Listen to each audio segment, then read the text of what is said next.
Pada tahun 2021, Kementerian Keuangan mengalokasikan dana sebesar 408,8 triliun rupiah untuk bantuan sosial. Salah satunya adalah untuk COVID-19.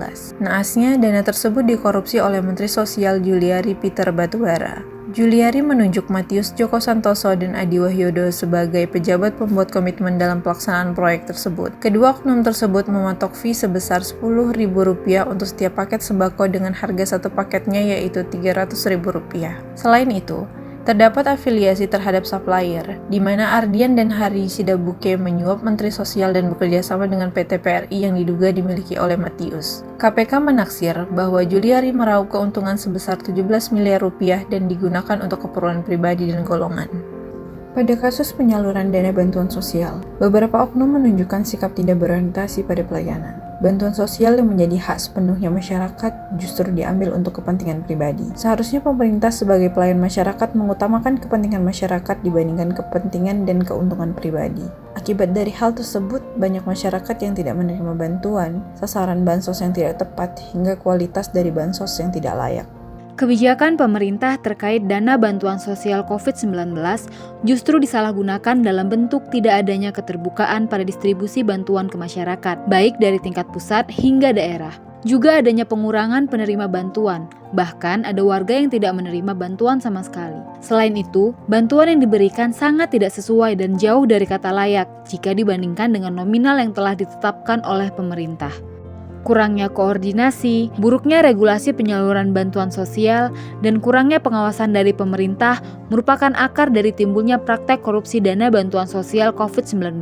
Hal ini dibuktikan dengan adanya deteksi kecurangan dalam data penerima bantuan sosial, berupa pengurangan kuota penerima, data fiktif, yaitu tidak ada sosok nyata dari penerima bantuan namun dana tetap dikeluarkan, serta tidak menyeluruhnya pendataan penerima bansos sehingga ada warga yang tidak menerima bantuan sama sekali. Di saat masyarakat Indonesia sedang berusaha menahan diri dan bertahan di tengah kesulitan akibat pandemi, oknum politikus dan pejabat seakan tak memiliki rasa peduli terhadap masyarakat. Pandemi yang merenggut banyak sumber mata pencarian membuat warga saling bahu-membahu memberikan pertolongan. Namun, politikus dan pejabat yang memiliki wewenang terhadap dana bantuan sosial justru melakukan korupsi demi kepentingan pribadi. Hal ini jelas melanggar nilai-nilai harmonis yaitu suka menolong. Pandemi COVID-19 ditetapkan oleh Presiden Jokowi sebagai sebuah bencana nasional. Tidak heran dikarenakan dampaknya yang sangat besar terhadap negara akibat roda perekonomian yang berhenti, serta merenggut lebih dari 100.000 nyawa masyarakat.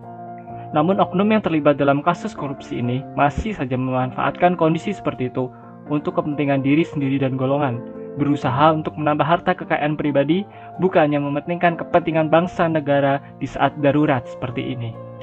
Sebuah pertanyaan muncul ketika data penerima bansos banyak yang salah sasaran kepada orang yang mampu atau bahkan ada juga kepada orang yang telah meninggal. Dengan kecanggihan teknologi seperti sekarang ini, seharusnya proses pengumpulan serta pengolahan data bukan menjadi hal yang sulit seperti dulu. Jika tidak mampu beradaptasi menggunakan teknologi yang ada dengan sebaik mungkin, tidak heran apabila data yang dimiliki berantakan dan tidak akurat yang berujung kepada salah sasaran bansos. Sikap kolaboratif memang diamalkan dan diterapkan dalam proses pengadaan dan penyaluran dana bansos dari Kemensos. Namun, sikap yang dilakukan justru berupa penyelewengan nilai kolaboratif itu sendiri, yakni dengan melakukan kerjasama yang hanya menguntungkan beberapa pihak.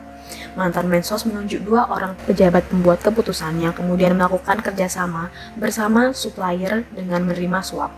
Mantan Mensos juga meminta fee dalam penyaluran bansos yang dibantu oleh anak-anak buahnya tersebut. Setelah menelisik lebih dalam dan memahami mengenai kasus korupsi dana bantuan sosial COVID-19 tersebut, kami sadar bahwa kerugian besar justru harus dialami oleh masyarakat yang seharusnya dapat memperoleh pelayanan yang berkualitas, akuntabel, dan transparan dari pemerintah. Kami sekelompok pun berkomitmen untuk menjadi ASN yang berakhlak dengan yang pertama, kami akan berpegang teguh pada Pancasila, sehingga kami akan selalu teringat bahwa segala tindakan kami harus berdasar pada Pancasila. Kedua, kami akan bekerja dengan jujur, amanah, dan mengedepankan integritas.